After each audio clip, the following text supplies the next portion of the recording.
اعوذ باللہ من الشیطان الرجیم، بسم اللہ الرحمن الرحیم۔ جی محترم ساتھیو، ہمارا آقائے دو جہاں صلی اللہ علیہ وآلہ وسلم کی سیرت طیبہ کے حوالے سے جو ہم مطالعہ کر رہے ہیں وہ جاری و ساری ہے۔ اللہ تعالیٰ ہمیں پڑھنے کی اور آپ تمام ساتھیوں کو سننے کی سعادت سے ہمیں بہت ساری برکتیں عطا فرمائے۔ تو سیرت مصطفیٰ صلی اللہ علیہ وآلہ وسلم کا آج ہم جو سلسلہ شروع کرنے جا رہے ہیں وہ ہے ہجرت مدینہ۔ یہاں سے اب ہم آگے پڑھتے ہیں۔ ہجرت مدینہ منورہ میں جب اسلام اور مسلمانوں کو ایک پناہ گاہ مل گئی تو نبی اکرم صلی اللہ علیہ وآلہ وسلم نے صحابہ کرام کو عام اجازت دے دی کہ وہ مکہ سے ہجرت کر کے مدینہ شریف چلے جائیں۔ چنانچہ سب سے پہلے حضرت ابو سلمہ رضی اللہ تعالی عنہ نے ہجرت کی۔ اس کے بعد یکے دیگرے بہت سارے دوسرے لوگ بھی مدینہ شریف روانہ ہونے لگے۔ جب کفار کو پتہ چلا تو انہوں نے روک ٹوک شروع کر دی، مگر چھپ چھپ کر لوگوں نے ہجرت کا سلسلہ جاری رکھا، یہاں تک کہ رفتہ رفتہ بہت سے صحابہ کرام مدینہ منورہ چلے گئے۔ صرف وہی حضرات مکہ میں رہ گئے جو یا تو کافروں کی قید میں تھے یا اپنی مفلسی کی وجہ سے مجبور تھے۔ حضور اقدس صلی اللہ علیہ وآلہ وسلم کو چونکہ ابھی تک اللہ تعالیٰ کی طرف سے ہجرت کا حکم نہیں ملا تھا، اس لیے آپ صلی اللہ علیہ وآلہ وسلم مکہ میں ہی مقیم رہے، اور حضرت ابوبکر صدیق رضی اللہ تعالیٰ عنہ اور حضرت علی المرتضیٰ رضی اللہ تعالیٰ عنہما کو بھی آپ نے روک لیا تھا، لہٰذا یہ دونوں شمع نبوت کے پروانے بھی آپ ہی کے ساتھ مکہ میں ٹھہرے ہوئے تھے۔ کفار کی کانفرنس۔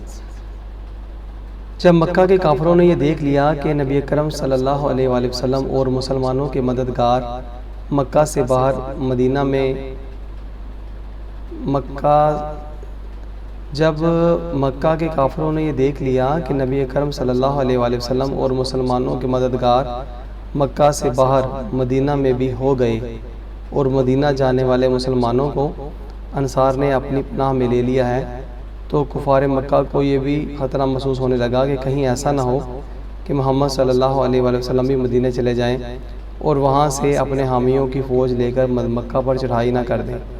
چنانچہ اس خطرے کا دروازہ بند کرنے کے لیے کفار مکہ نے اپنے پنچایت گھر میں ایک بہت بڑی کانفرنس منعقد کی، اور یہ کفار مکہ کا ایسا زبردست نمائندہ اجتماع تھا کہ مکہ کا کوئی بھی ایسا دانشور اور با اثر شخص نہ تھا جو اس کانفرنس میں شریک نہ ہوا۔ خصوصیت کے ساتھ ابو سفیان، ابو جہل، عتبہ، جبیر بن مطعم، نضر بن حارث، ابو البختری، زمعہ بن اسود، حکیم بن حزام، امیہ بن خلف وغیرہ وغیرہ تمام سرداران قریش اس مجلس میں موجود تھے۔ شیاطین لعین بھی کمبل اوڑھے ایک بزرگ شخص کی صورت میں آ گیا۔ قریش کے سرداروں نے نام و نسب پوچھا تو بولا کہ میں شیخ نجد ہوں، اس لیے اس کانفرنس میں آ گیا ہوں کہ میں تمہارے معاملے میں اپنی رائے پیش کر دوں۔ یہ سن کر قریش کے سرداروں نے ابلیس کو بھی اپنی کانفرنس میں شریک کر لیا اور کانفرنس کی کارروائی شروع ہو گئی۔ جب نبی اکرم صلی اللہ تعالیٰ علیہ وآلہ وسلم کا معاملہ پیش ہوا تو ابو بختری نے یہ رائے دی کہ ان کو کسی کوٹھری میں بند کر کے ان کے ہاتھ پاؤں باندھ دو اور ایک سوراخ سے کھانا پانی ان کو دے دیا کرو۔ شیخ نجدی شیطان نے کہا یہ رائے اچھی نہیں ہے، خدا کی قسم اگر تم لوگوں نے ان کو کسی مکان میں قید کر دیا تو یقیناً ان کے جان نثار اصحاب کو اس کی خبر لگ جائے گی اور وہ اپنی جان پر کھیل کر ان کو قید سے چھڑا لیں گے۔ ابو اسودیہ ربیہ بن عمرو عامری نے یہ مشورہ دیا کہ ان کو مکہ سے نکال دو تاکہ یہ کسی دوسرے شہر میں جا کر رہیں، اس طرح ہم کو ان کے قرآن پڑھنے اور ان کی تبلیغ اسلام سے نجات مل جائے گی۔ یہ سن کر شیخ نجدی شیطان بگڑ کر کہا کہ تمہاری اس رائے پر لعنت، کیا تم لوگوں کو معلوم نہیں کہ محمد صلی اللہ علیہ وآلہ وسلم کے کلام میں کتنی مٹھاس اور تاثیر اور دلکشی ہے۔ خدا کی قسم اگر تم لوگ ان کو شہر بدر کر کے چھوڑ دو گے تو یہ پورے ملک میں لوگوں کو قرآن سنا سنا کر تمام قبائل عرب کو اپنے تابع بنا لیں گے، اور پھر اپنے ساتھ ایک عظیم لشکر کو لے کر تم پر ایسی یلغار کریں گے کہ تم ان کے مقابلے سے عاجز اور لاچار ہو جاؤ گے۔ پھر بجز اس کے کہ تم ان کے غلام بن کر رہو، کچھ بنائے نہ بنے گی، اس لیے ان کو جلا وطن کرنے کی تو بات ہی مت کرو۔ ابو جہل بولا کہ صاحبوں، میرے ذہن میں ایک رائے ہے جو اب تک کسی کو نہیں سوجھی۔ یہ سن کر سب کے کان کھڑے ہو گئے۔ سب نے بڑے اشتیاق سے پوچھا، اچھا بتاؤ وہ کون سی ہے؟ تب ابو جہل نے کہا کہ میری رائے یہ ہے کہ ہر قبیلے کا ایک مشہور بہادر تلوار لے کر اٹھ کھڑا ہو اور سب یک بارگی حملہ کر کے محمد صلی اللہ علیہ وآلہ وسلم کو قتل کر ڈالیں۔ اس تدبیر سے خون کرنے کا جرم تمام قبیلوں کے سر پر رہے گا۔ ظاہر ہے کہ خاندان بنو ہاشم اس خون کا بدلہ لینے کے لیے تمام قبیلوں سے لڑنے کی طاقت نہیں رکھ سکتے۔ یقیناً وہ خون بہا لینے پر راضی ہو جائیں گے اور ہم لوگ مل جل کر آسانی کے ساتھ خون بہا کی رقم ادا کر دیں گے۔ ابو جہل کی یہ خونی تجویز سن کر شیخ نجدی مارے خوشی کے اچھل پڑا اور کہا کہ بے شک یہ تدبیر بالکل درست ہے، اس کے سوا کوئی تجویز قابل قبول نہیں ہو سکتی۔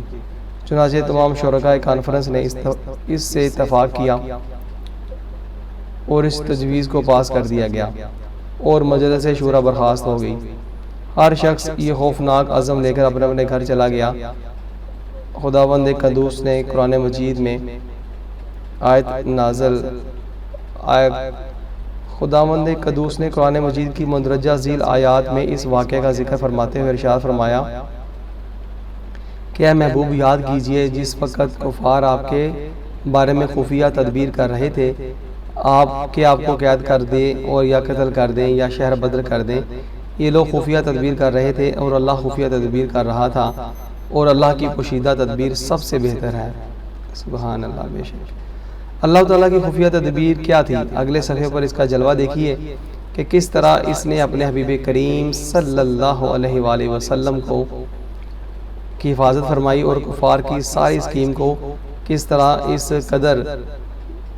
اس قادر قیوم نے تہس نہس فرما دیا۔ سبحان اللہ۔ ہجرت رسول کا واقعہ۔ جب کفار صلی اللہ علیہ وآلہ وسلم کے قتل پر اتفاق کر کے کانفرنس ختم کر چکے اور اپنے اپنے گھروں کو روانہ ہو گئے تو حضرت جبرائیل امین علیہ السلام رب العالمین کا حکم لے کر نازل ہو گئے کہ اے محبوب، آج رات کو آپ اپنے بستر پر نہ سوئیں اور ہجرت کر کے مدینہ تشریف لے جائیں۔ چنانچہ عین دوپہر کے وقت نبی کرم صلی اللہ علیہ وآلہ وسلم حضرت ابوبکر صدیق رضی اللہ تعالیٰ عنہ کے گھر تشریف لے گئے اور حضرت ابوبکر صدیق رضی اللہ تعالیٰ عنہ سے فرمایا کہ سب گھر والوں کو ہٹا دو، کچھ مشورہ کرنا ہے۔ حضرت ابوبکر صدیق رضی اللہ تعالیٰ عنہ نے عرض کیا، یا رسول اللہ صلی اللہ علیہ وآلہ وسلم، آپ پر میرے ماں باپ قربان۔ یہاں آپ کی اہلیہ حضرت عائشہ صدیقہ رضی اللہ تعالیٰ عنہ کے سوا، یا رسول اللہ صلی اللہ علیہ وآلہ وسلم، آپ پر میرے ماں باپ قربان، یہاں آپ کی اہلیہ حضرت عائشہ صدیقہ رضی اللہ تعالیٰ عنہ کے سوا اور کوئی نہیں ہے۔ اس وقت حضرت عائشہ صدیقہ رضی اللہ تعالیٰ عنہ سے نبی اکرم صلی اللہ علیہ وآلہ وسلم کی شادی ہو چکی تھی۔ حضور صلی اللہ علیہ وآلہ وسلم نے فرمایا، اے ابوبکر، اللہ تعالیٰ نے مجھے ہجرت کی اجازت فرما دی ہے۔ حضرت ابوبکر صدیق رضی اللہ تعالیٰ عنہ نے عرض کیا، میرے ماں باپ آپ صلی اللہ علیہ وآلہ وسلم پر قربان، مجھے بھی ہمراہی کا شرف عطا فرمائیے۔ آپ صلی اللہ علیہ وآلہ وسلم نے فرمایا کہ آپ کی درخواست منظور فرما لی۔ حضرت ابوبکر صدیق رضی اللہ تعالیٰ عنہ نے 4 مہینے سے 2 اونٹنیاں ببول کی پتی کھلا کھلا کر تیار کی تھی کہ ہجرت کے وقت یہ سواری کے کام آئیں گی۔ عرض کیا، یا رسول اللہ صلی اللہ علیہ وآلہ وسلم، ان میں سے ایک اونٹنی آپ قبول فرما لیں۔ آپ صلی اللہ علیہ وآلہ وسلم نے ارشاد فرمایا کہ قبول ہے، مگر میں اس کی قیمت دوں گا۔ اللہ اکبر، سبحان اللہ۔ نبی اکرم صلی اللہ علیہ وآلہ وسلم نے فرمایا کہ میں اس کی قیمت دوں گا۔ حضرت ابوبکر صدیق رضی اللہ تعالیٰ عنہ نے بعد النخواستہ فرمانے رسالت سے مجبور ہو کر اس کو قبول کیا۔ حضرت عائشہ صدیقہ رضی اللہ تعالیٰ عنہ تو اس وقت بہت کم عمر تھی، لیکن ان کی بڑی بہن حضرت بی بی اسما رضی اللہ تعالی عنہا نے سامان سفر درست کیا اور توشہ دان میں کھانا رکھ کر اپنی کمر کے پٹکے کو پھاڑ کر 2 ٹکڑے کیے، ایک سے توشہ دان کو باندھا اور دوسرے سے مشک کا منہ باندھ دیا۔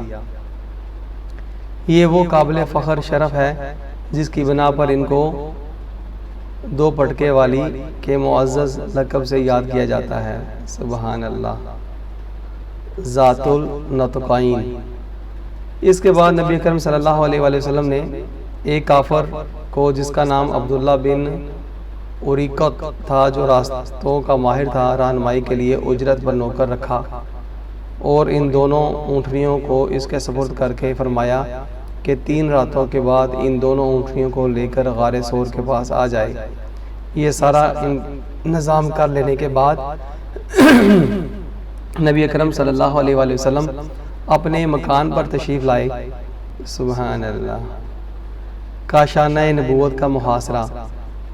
مکہ کے کفار نے اپنے پروگرام کے مطابق کاشانہ نبوت کو گھیر لیا اور انتظار کرنے لگے کہ نبی اکرم صلی اللہ علیہ وآلہ وسلم سو جائیں تو ان پر قاتلانہ حملہ کیا جائے۔ اس وقت گھر میں نبی اکرم صلی اللہ علیہ وآلہ وسلم کے پاس حضرت علی مرتضیٰ رضی اللہ تعالی عنہ تھے۔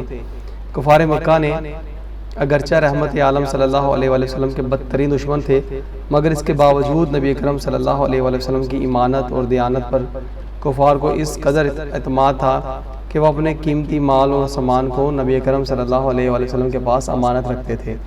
چنانچہ اس وقت بھی بہت سی امانتیں کاشانہ نبوت میں تھیں۔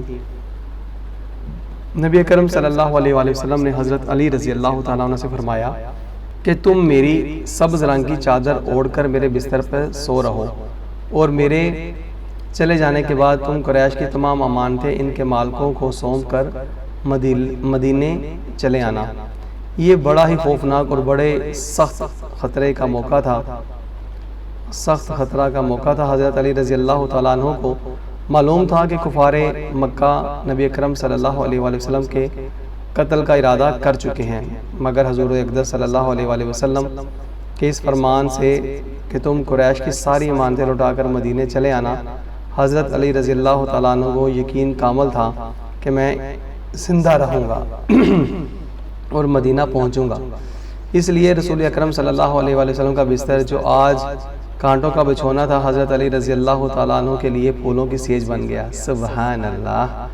اور آپ رضی اللہ تعالیٰ عنہ بستر پر صبح تک آرام کے ساتھ میٹھی میٹھی نیند سوتے رہے۔ اپنے اسی کارنامے پر فخر کرتے ہوئے شیر خدا نے اپنے اشعار میں فرمایا کہ میں نے اپنی جان کو خطرے میں ڈال کر اس ذات گرامی کی حفاظت کی جو زمین پر چلنے والوں اور خانہ کعبہ اور حتیم کا طواف کرنے والوں میں سب سے زیادہ بہتر اور بلند مرتبہ ہیں۔ نبی اکرم صلی اللہ علیہ وآلہ وسلم کو یہ اندیشہ تھا کہ کفار مکہ ان کے ساتھ خفیہ چال جائیں گے، مگر اللہ تعالیٰ نے ان کافروں کی خفیہ تدبیر سے آپ کو بچا لیا۔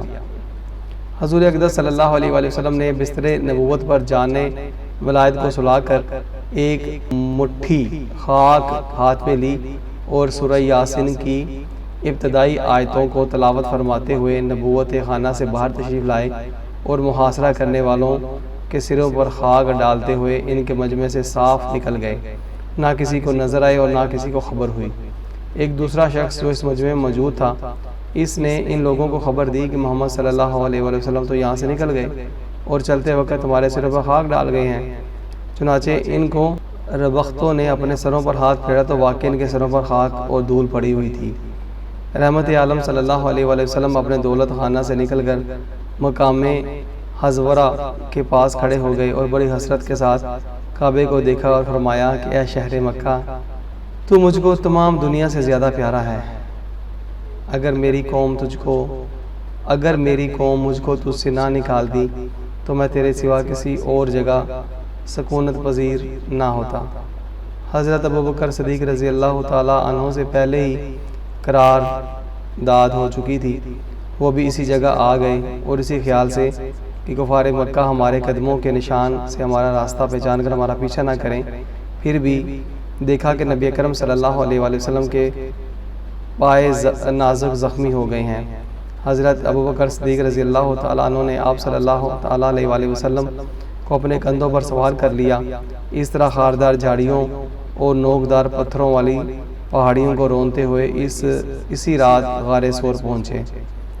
حضرت ابو بکر صدیق رضی اللہ تعالیٰ عنہ پہلے خود غار میں گئے، اچھی طرح سے غار کی صفائی کی، اپنے بدن کے کپڑے پھاڑ کر غار کے تمام سوراخوں کو بند کیا۔ پھر نبی اکرم صلی اللہ علیہ وآلہ وسلم غار کے اندر تشریف لے گئے اور حضرت ابو بکر صدیق رضی اللہ تعالیٰ عنہ کی گود میں اپنا سر مبارک رکھ کر سو گئے۔ حضرت ابو بکر صدیق رضی اللہ تعالیٰ عنہ نے ایک سوراخ کو اپنی ایڑی سے بند کر رکھا تھا۔ سوراخ کے اندر سے ایک سانپ نے بار بار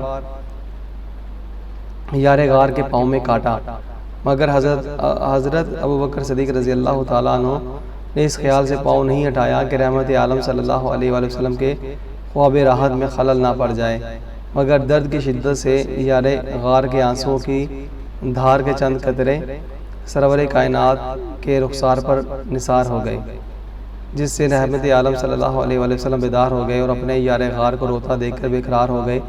پوچھا ابو بکر کیا ہوا؟ عرض کیا یا رسول اللہ صلی اللہ علیہ وآلہ وسلم مجھے سانپ نے کاٹ لیا ہے۔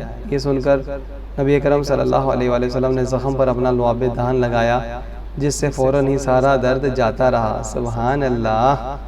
حضور اقدس صلی اللہ علیہ وآلہ وسلم 3 رات اسی غار میں رونق افروز رہے۔ حضرت ابو بکر صدیق رضی اللہ تعالیٰ عنہ کے جوان فرزند حضرت عبداللہ رضی اللہ تعالیٰ عنہ روزانہ غار کے منہ پر سوتے اور صبح سویرے ہی مکے چلے جاتے اور پتہ لگاتے کہ قریش کیا تدبیریں کر رہے ہیں۔ جو کچھ خبر ملتی شام کو آ کر نبی کرم صلی اللہ علیہ وآلہ وسلم کو عرض کر دیتے۔ حضرت ابو بکر صدیق رضی اللہ تعالیٰ عنہ کے غلام حضرت عامر بن فہیرہ رضی اللہ تعالیٰ عنہ کچھ رات گئے چراگاہوں سے بکریاں لے کر غار کے پاس آ جاتے اور ان بکریوں کا دودھ دونوں عالم کے تاجدار صلی اللہ علیہ وآلہ وسلم اور ان کے یار غار پی لیتے تھے۔ نبی اکرم صلی اللہ علیہ وآلہ وسلم تو غار ثور میں تشریف فرما ہو گئے۔ ادھر کاشان نبوت کا محاصرہ کرنے والے کفار جب صبح کو مکان میں داخل ہوئے تو بستر نبوت پر حضرت علی رضی اللہ تعالیٰ عنہ تھے۔ ظالموں نے تھوڑی دیر آپ رضی اللہ تعالیٰ عنہ سے پوچھ گچھ کر کے آپ کو چھوڑ دیا۔ پھر نبی اکرم صلی اللہ علیہ وآلہ وسلم کی تلاش اور جستجو میں مکہ اور اطراف کا چپا چپا چھان مارا، یہاں تک کہ ڈھونڈتے ڈھونڈتے غار ثور تک پہنچ گئے، مگر غار کے منہ پر اس وقت اللہ تعالیٰ حفاظت کا پہرا لگا ہوا تھا، یعنی غار کے منہ پر مکڑی نے جالا تن دیا تھا اور کنارے پر کبوتری نے انڈے دے رکھے تھے۔ یہ منظر دیکھ کر کفار قریش آپس میں کہنے لگے اس غار میں کوئی انسان موجود ہوتا تو نہ مکڑی جالا بنتی اور نہ کبوتری یہاں انڈے دیتی۔ کفار کی آہٹ پا کر حضرت ابو بکر صدیق رضی اللہ تعالیٰ عنہ کچھ گھبرائے اور عرض کیا یا رسول اللہ صلی اللہ علیہ وآلہ وسلم اب ہمارے دشمن اس قدر قریب آ گئے ہیں کہ اگر وہ اپنے قدموں پر نظر ڈالیں گے تو ہم کو دیکھ لیں گے۔ نبی کرم صلی اللہ علیہ وآلہ وسلم نے فرمایا کہ مت گھبراؤ، اللہ تعالیٰ ہمارے ساتھ ہے۔ اس کے بعد اللہ تعالیٰ نے حضرت ابو بکر صدیق رضی اللہ تعالیٰ عنہ کے قلب پر سکون و اطمینان کا ایسا سکینہ اتار دیا کہ وہ بالکل بے خوف ہو گئے۔ حضرت ابو بکر صدیق رضی اللہ تعالیٰ عنہ کی یہی وہ جانثاریاں ہیں جن کو دربار نبوت کے مشہور شاعر حضرت حسان بن ثابت انصاری رضی اللہ تعالیٰ عنہ نے کیا خوب کہا ہے کہ اور دو میں کے دو دوسرے حضرت ابو بکر صدیق جبکہ پہاڑ پر چڑھ کر بلند مرتبہ غار میں اس حال میں تھے کہ دشمن ان کے ارد گرد چکر لگا رہا تھا، اور وہ ابو بکر صدیق رضی اللہ تعالیٰ عنہ رسول اللہ صلی اللہ علیہ وآلہ وسلم کے محبوب تھے، اور مخلوق اور تمام مخلوق اس وقت اس بات کو جانتی ہے کہ نبی اکرم صلی اللہ علیہ وآلہ وسلم نے کسی کو بھی ان کے برابر نہیں ٹھہرایا۔ سبحان اللہ۔ بہرحال چوتھے دن نبی اکرم صلی اللہ علیہ وآلہ وسلم یکم ربیع الاول دوشنبہ کے دن غار ثور سے باہر تشریف لائے اور عبداللہ بن عریقت جس کی رہنمائی کے لیے کرائے پر حضور صلی اللہ علیہ وآلہ وسلم نے نوکر رکھ لیا تھا، وہ قرارداد کے مطابق 2 اونٹنیاں لے کر غار ثور پر حاضر تھا۔ حضور صلی اللہ علیہ وآلہ وسلم اپنی اونٹنی پر سوار ہوئے اور ایک اونٹنی پر حضرت ابو بکر صدیق رضی اللہ تعالیٰ عنہ اور حضرت عامر بن فہیرہ رضی اللہ تعالیٰ عنہ بیٹھے، اور عبداللہ بن اریقت آگے بڑھے، آگے پیدل چلنے لگا اور عام راستے سے ہٹ کر ساحل سمندر کے غیر معروف راستوں سے سفر شروع کر دیا۔ 100 اونٹ کا انعام۔ ادھر اہل مکہ نے اشتہار دے دیا تھا کہ جو شخص محمد صلی اللہ علیہ وآلہ وسلم کو گرفتار کر کے لائے گا اسے 100 اونٹ کا انعام ملے گا۔ اس گراں قدر انعام کے لالچ میں بہت سے لالچی لوگوں نے نبی اکرم صلی اللہ علیہ وآلہ وسلم کی تلاش شروع کر دی، اور کچھ لوگ تو منزلوں دور تک تعاقب میں گئے۔ اللہ اکبر۔ جی تو ساتھیو، آج ہم یہیں تک آقا دو جہاں صلی اللہ علیہ وآلہ وسلم کی سیرت کو پڑھنے کا شرف حاصل ہم لوگوں نے کیا۔ انشاءاللہ تعالیٰ کل یہیں سے پھر آگے سلسلہ شروع کریں گے، تو ساتھی ضرور سماعت کیا کیجئے، اور آقا دو جہاں صلی اللہ علیہ وآلہ وسلم کی حیات طیبہ کے حوالے سے ہمیں بہت ساری جو معلومات حاصل ہو رہی ہیں، اس کو سن کر کے اپنے دلوں کو روشن کیا کریں اور اپنے بچوں کو بھی سنوایا کریں۔ اللہ تعالی ہمیں آقا دو جہاں صلی اللہ علیہ وآلہ وسلم کی سیرت طیبہ پر عمل کرنے کی توفیق عطا فرمائے، اور ہم بھی اپنے دلوں کو آقا دو جہاں صلی اللہ علیہ وآلہ وسلم کے لیے کھول دیں، اور ان کے نقش قدم پر چلیں، اور انہی کے بتلائے ہوئے رستے پر ہم لوگ اپنی زندگیاں گزاریں۔ اور اللہ تعالیٰ سے دعا ہے کہ رب تعالیٰ ہمیں زندگی اسلام پر اور موت کامل ایمان پر عطا فرمائے۔ آمین یا رب العالمین۔